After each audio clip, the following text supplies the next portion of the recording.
Hey everybody, welcome back to another episode of the Pull Up Trey podcast. I'm Trey's chauffeur. I'm also known as Samson Folk. Sitting across from me, or perhaps not really across from me, in a different place than me, but opposed to me, adjacent to me, is Trevon Heath. Trey, who is the namesake for the podcast. We talk about basketball, mostly the Raptors, some baseball, some NBA at large. Trey, how the hell are you? I'm doing great. I'm sitting pretty in my much smaller home, but I'm doing great. That's actually, you know what? It's probably true that you are in a smaller home. However, I live in the basement of that home. Anyway, we're here to talk about the Raptors. First and foremost, we're jumping right into it. And just beforehand, I thought we would do this kind of fun thing. I have to give credit. The first person I saw doing this after I thought about it was Eric and Blake. With The Athletic, they used to do these fake like contract negotiations for when they had two athletic writers. If you want a second athletic writer, just let me know, Athletic. And anyway, we're going to do one of those. We're going to open it up like this. I know people. Some people like Fred a lot. Some people don't like Fred a lot. The good news is you're going to hear both sides of it as we negotiate. I am playing the party of the Raptors. I'm going to try and get these guys as little money as possible. Trey is going, hey, he's a salesman. He's going to try and pitch me on these guys. First guy up, Trey. Fred VanVleet. Do we want to set the table any more than this, or is this works for you? This works for me. I'm ready to go. All right. Pitch me. Why? Why? Hey, Fred. Fred's agent. Undecided at this point still. I think you don't have an agent. Maybe it's Clutch Sports. I don't know, but how's it going, dude? It's good. Here to present my client, Fred VanVleet. I think from looking at the team, it's quite clear like he's the leader of the franchise. Whenever there's someone that needs to speak or make a statement or comment on the direction of the team, that's been him. It's clear that through every single person of the team, they've kind of shied away from that, whereas Fred has been very direct and open with taking that mantle on and carrying it over with Kyle. It's probably one of the biggest reasons why they had success immediately right after that 2019 iteration left the team. Well, just so you're aware, we are considering large changes, wholesale changes at any point. We just fired our coach. We identified the culture, as somewhat of a problem, and if he's a leader of that culture, it's not necessarily, good.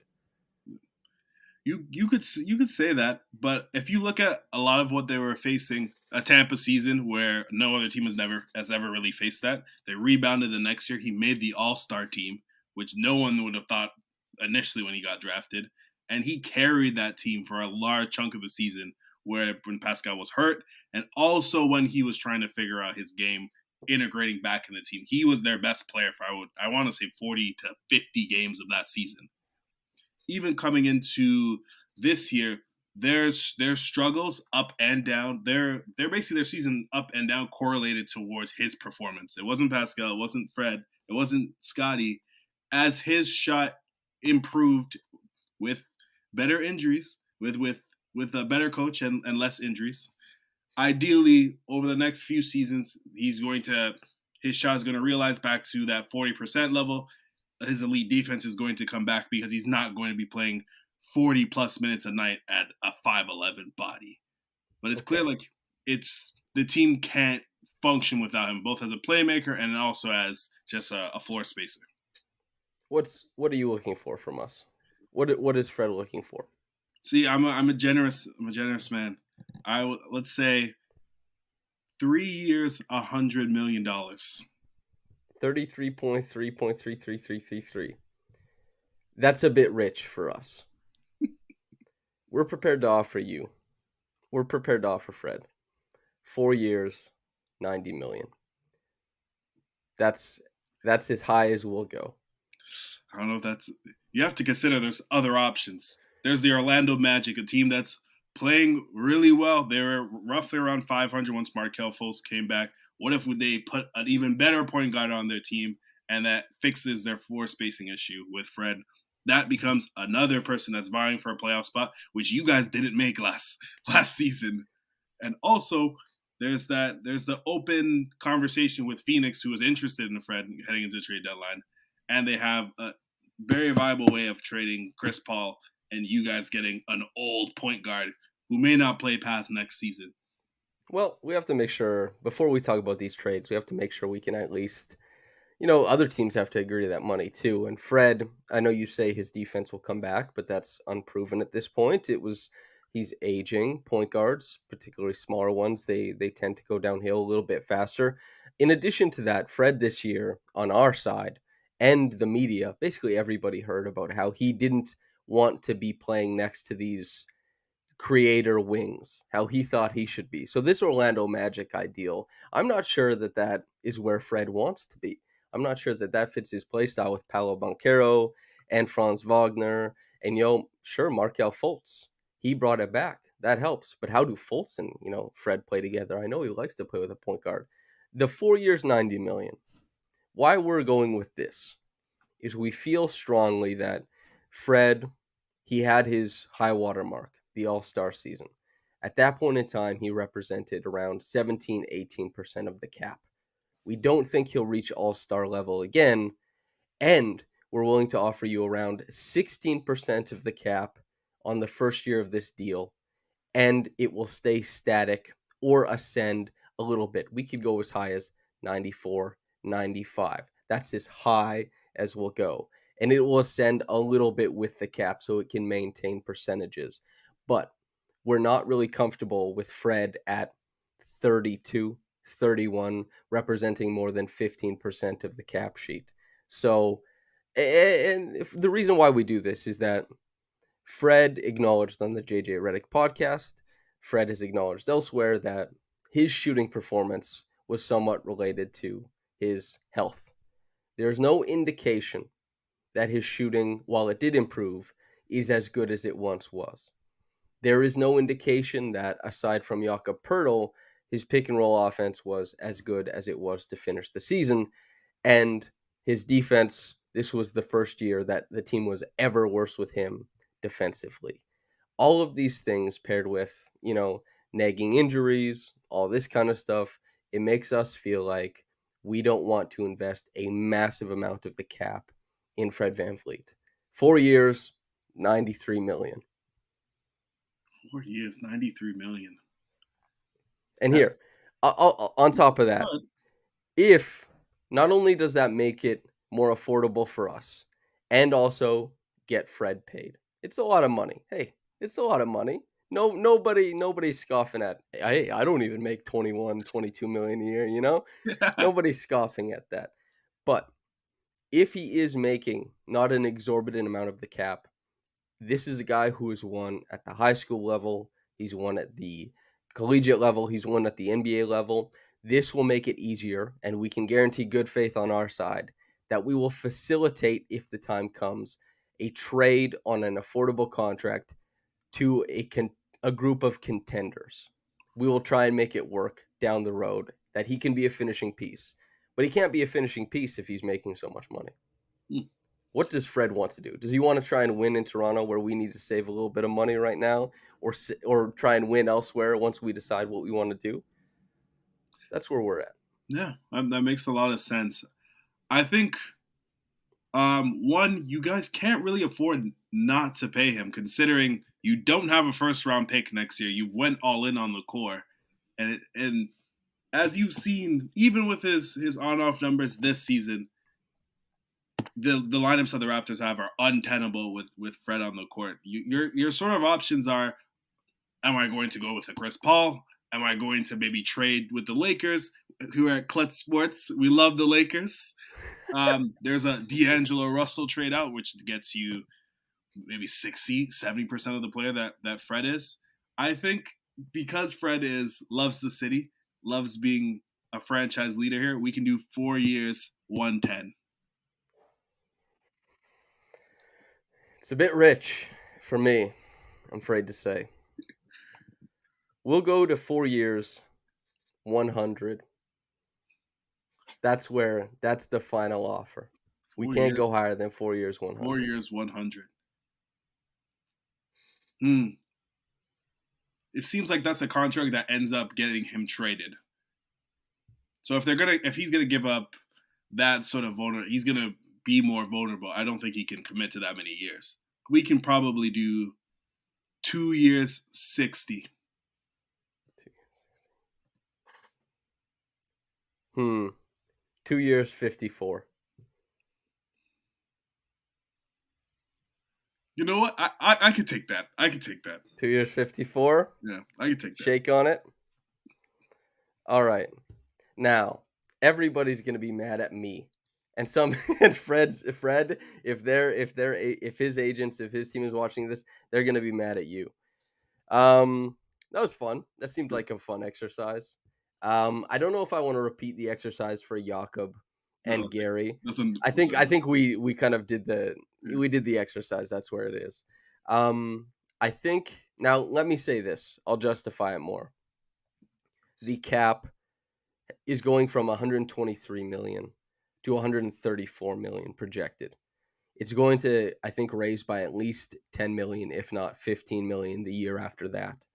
So if Fred is making 27 million next year, I think that's equivalent to like 19% of the cap space, which is probably a bit rich for some people.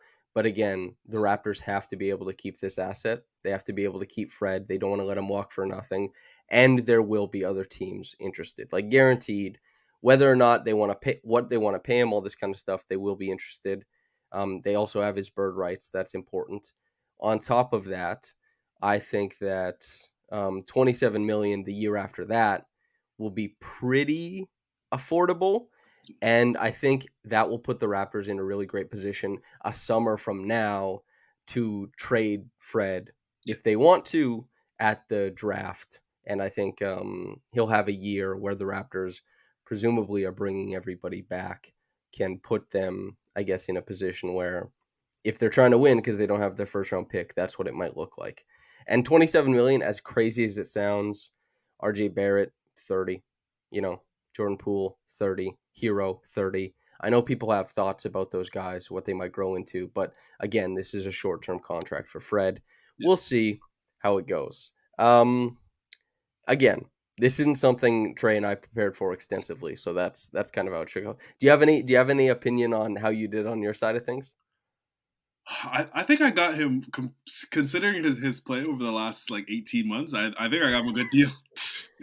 I think I do wonder if he's looking for the longer term one. I would assume, because in his camp, I do wonder, because honestly, by the time year 4 rolls around, if it was 4 years, 90, getting paid like what 22.5, that would be, I think, really, really cheap at that point in time, because the cap, I think, could be as high as like 155, 160, and so that's minuscule at that point. That's really not a lot of money. That's almost like 12 or 13%. That would be kind of crazy. I think they probably find like some middle ground. Like I feel like he signs like another 3-year deal, most likely with an opt out after 3. I wouldn't be surprised if it was like 3 years between 80 and 90. Yeah, that's kind of what I expect it to end up around. Although, I mean, who knows really? Yeah. If it was 3 years, 81, like 27 a year. I don't know. This stuff is tough to project. I guess we'll see. There are people who comment about it. When it comes to Raptors contracts, basically all the guesses have been wrong over the past however many years. OG, I believe, the people who like, who is it? He's the Nets guy. Now he's in media. Sean Marks. Is that? No. Oh, no. Not Sean Marks. Oh, Bobby. Is it Bobby Marks? Something. I can't remember. Anyway, he was like, oh, yeah, I could see OG getting, 25 a year on this contract extension.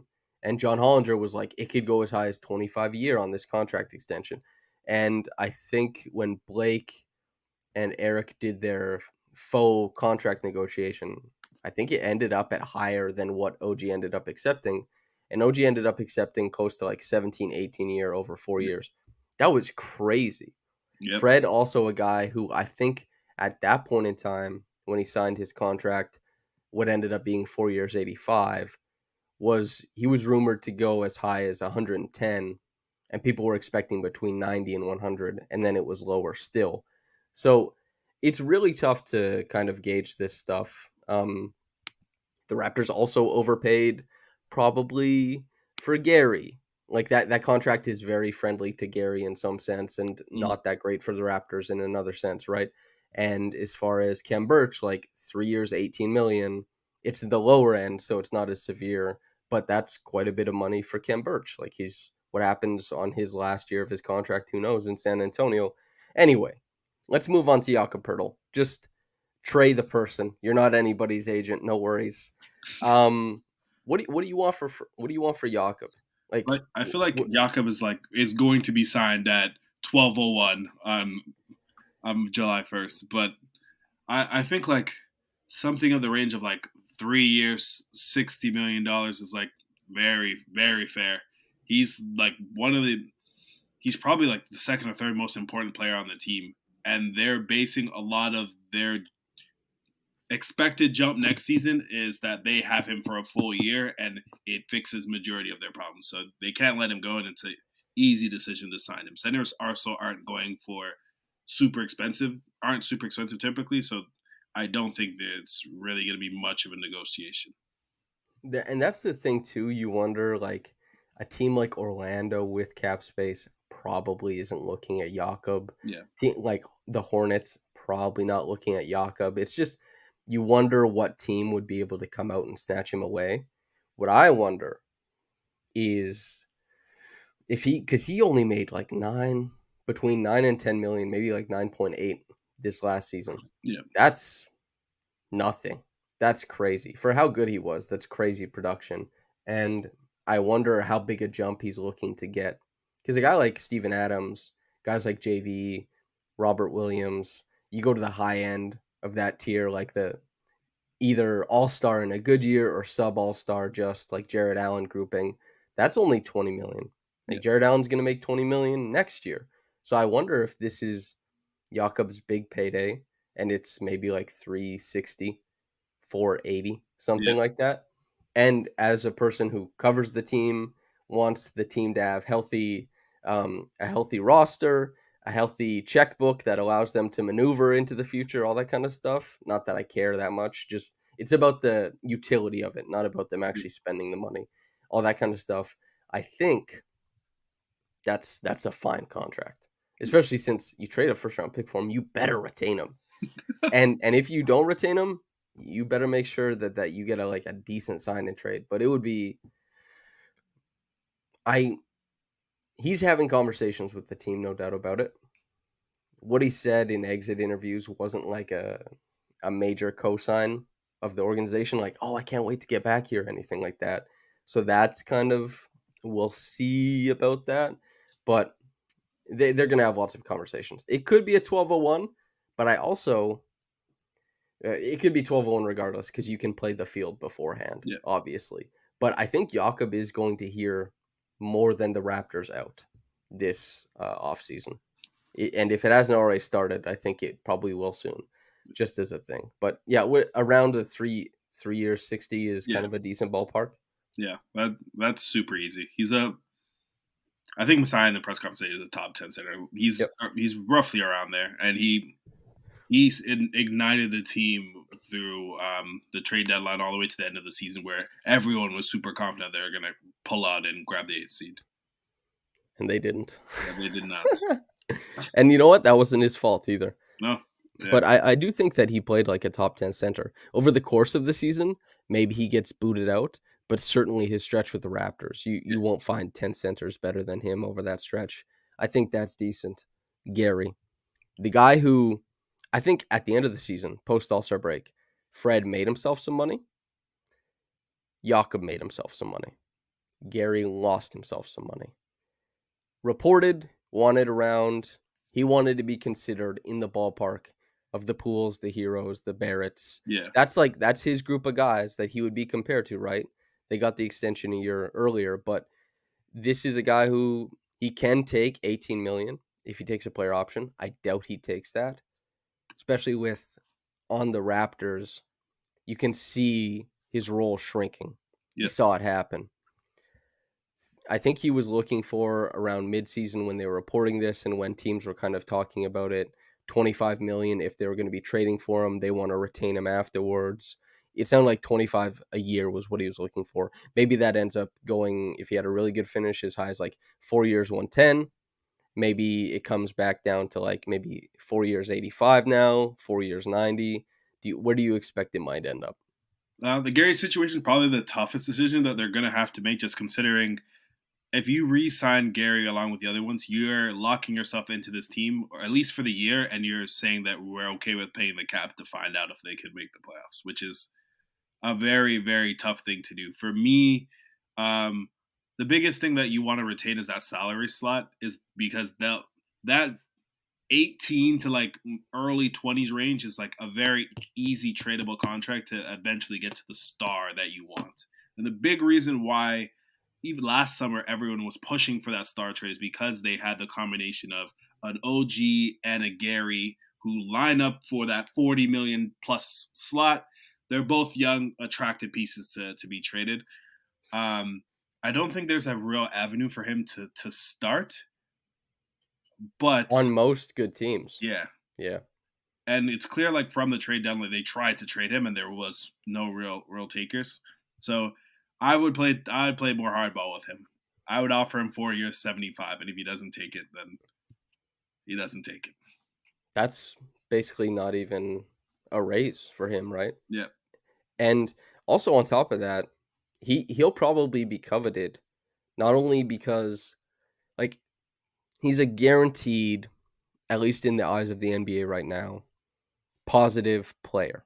Yeah. Like if you get him on your team gets a little bit better. He's a really great shooter. He has, ice in his veins, all this kind of stuff. All that other narrative stuff is attached to Gary. He has it. He's also really professional. He's a great guy. People like him a lot. Other teams, as far as a guy they want to bring in for spacing to help out their young stars, and also you talked about that contract slot. Other teams might just have that, like Yep. we could sign Gary Trent Jr. and then we could trade him for like a future first or something like that. They might have that in their mind. So I do wonder kind of how that shakes out. 4 years, 75. That's like a very modest raise. Like That's yeah. it's definitely hardball. Like I think the ideal scenario is that you sign and trade him somewhere else, so that you can get someone that fits the team a lot better. Ideally under a contract for a longer period of time. Like someone who I've wanted on the Raptors for years, and he's a sign and trade with him would be, they're probably in the similar slot, is PJ Washington, for example. Someone who would connect all of the lineups that they are trying to do, offers additional spacing, plays defense. We don't know what particular style they're going to be doing, but like he's a nurse fit, for example. It would have, that trade makes a lot of sense. And like for the Hornets perspective, they have another connective piece next to LaMelo, who's not Gordon Hayward. And for anyone who knows, like my original standpoint on the Hornets, like that's my mistress team. And with that team, they come and go as Gordon Hayward's health comes and goes, because there's no one else to bail LaMelo and Terry out of those possessions and finish either getting into lane or hitting open threes with the creation that both of them do. And I think Gary fills a lot of that.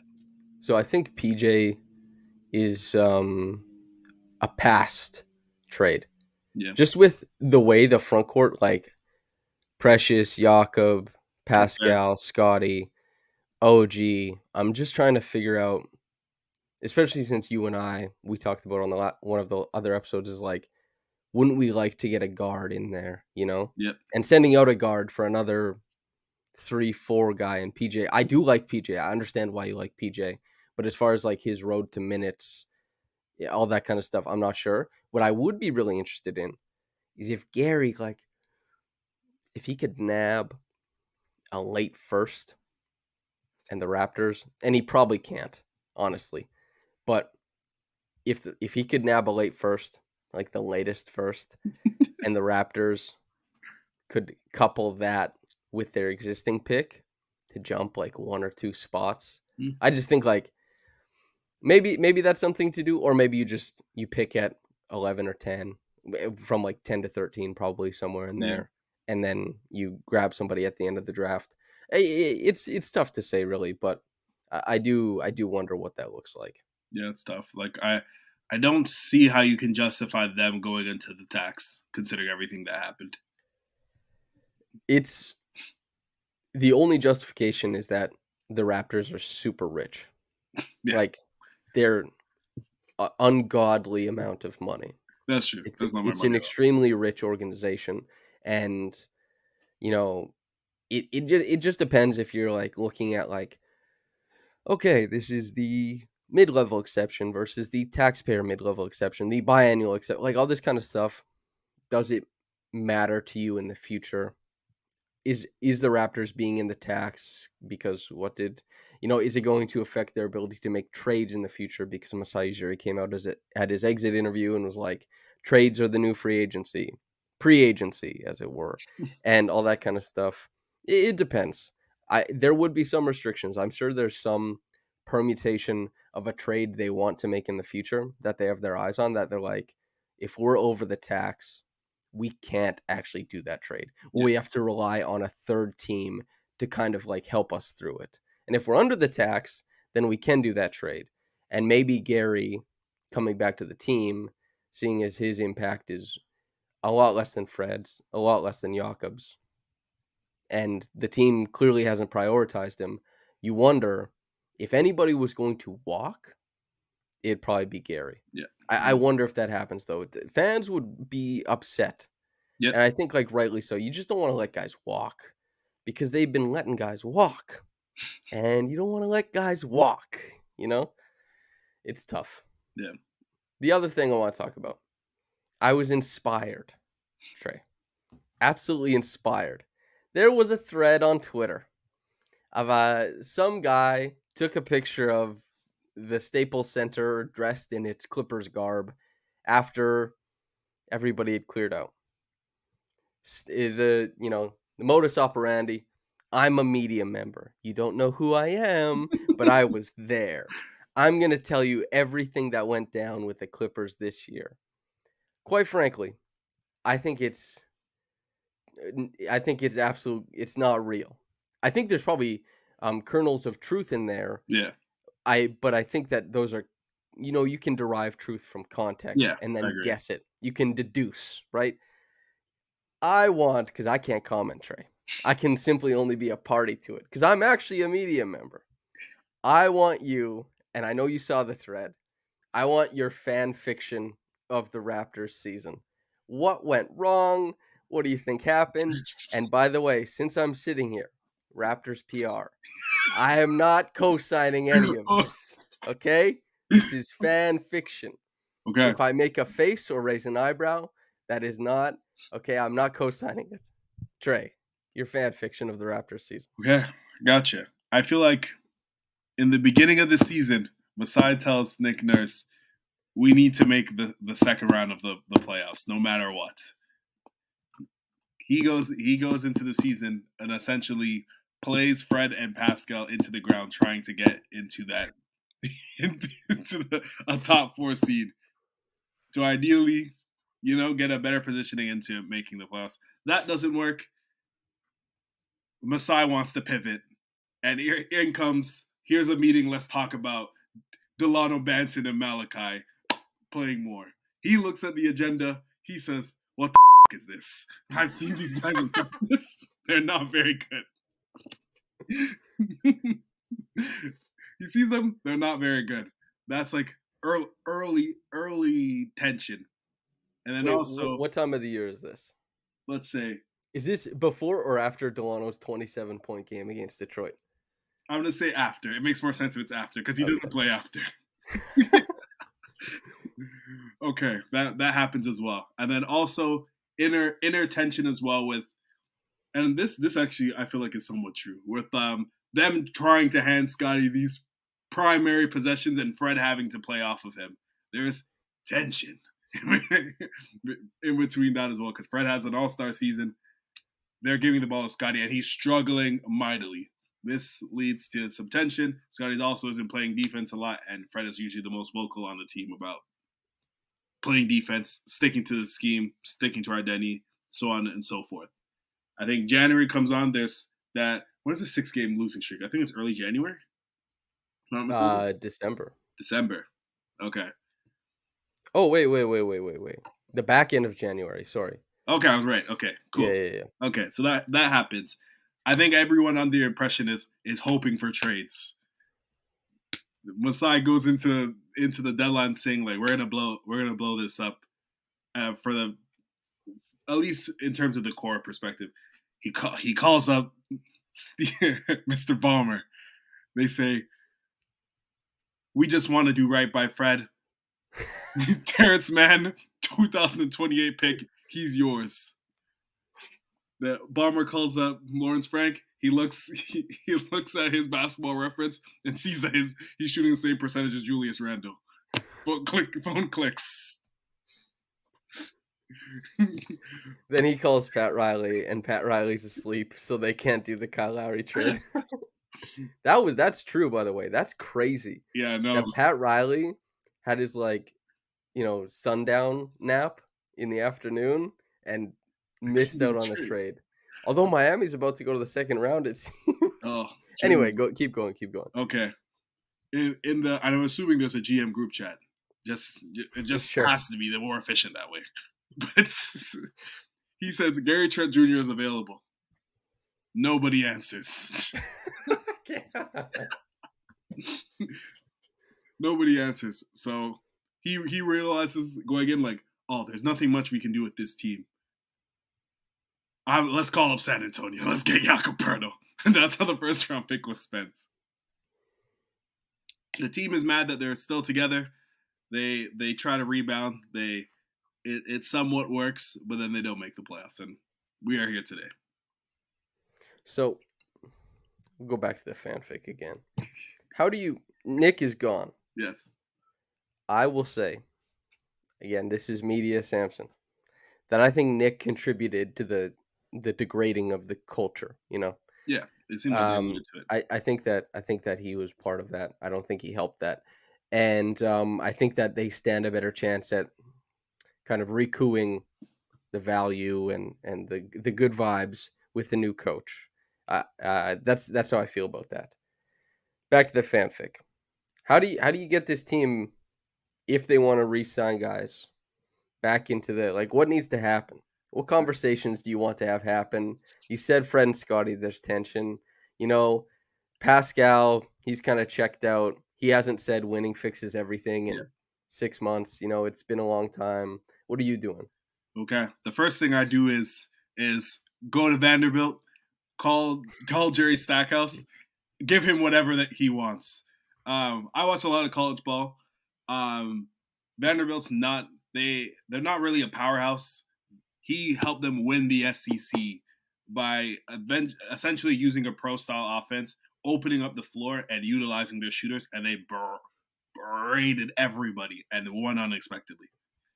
You call him up just because anytime he enters in the room, he can look at anybody in the eye. Maybe even Pascal. Pascal hasn't got a 27-point per game season. And say, you are never better than me. Instant respect right there. He already knows the organization. He already knows a lot of these players. A lot of them have come through the G League, especially like the core guys, essentially like Fred and Pascal. So it's an easy fix right there. For anyone who doesn't know, like Stack's big concept is like opening up the floor, shrinking the floor on defense. That works perfectly for what we want to do because you have Jakob. You can play drop. You can allow us to play a more conservative defense that ideally makes Pascal and Fred have more juice offensively. But you do need to reconfigure the team to run his offense to have a bit more shooting. Ideally, Otto Porter's toe is perfect. Located. It's found in the Bermuda Triangle. Yeah. Is located. I think they would have to ideally turn Boucher and Gary into a guard and another wing shooter so that their lineups make a lot more sense. because I think although Boucher and Precious play very well together, I don't think you can play those lineups as much with Jakob on the team. So for that reason, and I do want to, I'm a Precious stan. I would look to flip Boucher into another guard or another wing, and ideally Gary into that point guard who leads the bench lineups and takes the team further. I think that's a much cleaner identity. Ideally, re-sign OG as well, and then you can move forward from there with someone that knows the organization, is having success with the system that he's using, maybe even if it is in college, and is going to command respect on the team automatically. You know what else? What When he walks into the media room and he says, "Who else here is bald?" I'm gonna have a leg up. When I ask, hey, you started flipping the screens right here to attack, like at a different angle. Yeah. You started setting the pin in as well. He says, "I like this guy. I like the cut of his jib." That's I never got that with Nate Bjorkgren. One time I got the the look, like he gave me, and I felt like it was a bald to bald thing. Like there's a lot of power in that. The bald fraternity that Larry David talks about. Anyway, that's pretty good fan fiction. I feel pretty good about that. This is a shorter episode, of course. Blue Jays. Any Blue Jays thoughts before we get out here? Starting pitching seems pretty great. Barrios is back. Let's go. No. Our 4-5 slot has probably been more consistent than our 1-2 slot. It actually has, which is crazy. I think Barrios is back down to sub-5 ERA. Yeah. Kikuchi might be in the high 2s or the low 3s right now. Yeah. Gossman is mid 2s or high 2s. Manoah's like high 4s or maybe low 5s or something like that. But no, they do really well. Like especially heading into late last week where they have this stretch of the Yankees or the Rays, Yankees, then the Astros. To win two of the 3 of those series, like bodes really well for like what they have and who they are, and like defensively they've kept themselves in so many games, even when it looks like they don't have a shot, or like Bassett gives up a couple runs early on. That usually last year snowballs into more runs. The defense can't make plays. We're down 4-0, and we were hoping that we have another like Vlad explosion. But this season, it kind of feels like, from like, if I was going to reference like a basketball, like OKC as a young team, they were very fun, but then they realized, let's add a few veterans to make this an actual basketball team and be competitive and try to make the playoffs. It seems like the Blue Jays have made that adjustment, and they're like a more mature team and look like they're going to make a run in the playoffs. I think the thing I like most is that they're winning a bunch of different ways. Yeah. Like it seemed like in past years there was a formula, and the Blue Jays had to have that formula. But now it just seems like they win. If they get good starting pitching, man, they just win the game like right out. But they've manufactured runs in close games. They've tacked on to create bigger leads in some of the bigger wins, and they've hung around with like defense. And yeah, the runners in scoring position, that has to get better. Yeah. But I think that comes around with time. And the fact that they were able to navigate some tough hitting performances, I think is really great. They won 2 out of 3 against the Yankees, lost 2 out of 3 against the Astros. But the Astros just started turning the corners. They went and just demolished the Braves right after that. And the Braves were really good. They're like the Rays of the National League. Yeah. And they beat the Rays. They just swept the White Sox. We're going to the next game. Mariners, Manoah start, free jersey day. And, we're taking a leg to his first ever Blue Jays game. That'll be a blast. And, hopefully, and we're going to see this guy return. Teoscar Hernandez. Big shout out, Teo. Yeah. Good vibes on that guy. Yeah. It's going to be fun. Yeah, I can't wait. I think it'll be an absolute blast. Hopefully this podcast was an absolute blast for those who listened to it. Thank you so much for tuning in. Trey, any parting shots before we get out of here? I'm going to guarantee a Kings win today. Wow. Davion Mitchell is turning the lights off. for It's Steph an off Curry. night. Yeah, it's an off night. Okay. Noted. This is something that listeners will know better than we do now. But by the time you're listening to this, they've either won or lost. Trey will be wearing this one. That is a Can I fact. also say our bet, the bald, the beard, the Grizzlies are down 3-1. The Pelicans didn't even make the playoffs. Oh, Although I still feel pretty good about the Pelicans. Like, we raved and ranted about the Pelicans heading yeah. into the future, that team, all the players they have on it. And it seems like CJ probably isn't hanging around in the future, but it also seems like Zion just has to get healthy. Yeah. I know that a lot of people say Zion doesn't do this, doesn't do that, but I also think the Kawhi Leonard conversation is super informative, that every single time people are like, why isn't Kawhi playing? Little baby, doesn't want to hoop, all this kind of stuff. It turns out he has like a torn ACL or a torn meniscus or degenerative knee diseases or anything like that. So it's just, I feel it's best to err on the side of the players want to play, and they will when they're capable. And I think Zion fits the bill for that too. I think the Pelicans will be great. But regardless, you and I, we got cooked, brother. We got absolutely The Grizzlies cooked. are technically still in the playoffs. Who knows that? Yeah. Actually, they might not be by the time this is. We'll see. Thank God we didn't have a clause where if we're both wrong, we do it anyway. Yeah. Next year we gotta find one. I want to shave that head, bro. I want that bald. I want like 8-year-old Trey looking clean, bald head. Jeez. That's what I need. Okay. Right. Trey, did parting shots. Listeners, thanks for tuning in with us. Hope you enjoyed it. Lots more to come this summer. We'll be talking with some scouts. We'll be talking with some media analysts. We'll be talking to each other, as per usual, and probably some pals as well. All the good stuff. Thanks for tuning in. And yeah. Like the video if you're on YouTube, that's a good thing. Subscribe if you're on YouTube, that's a good thing. Subscribe to the website, that's the most important thing. And if you're listening on the podcast channel, thanks for chopping it up with us. If you got into this in the morning or at night, have a blessed day and goodbye.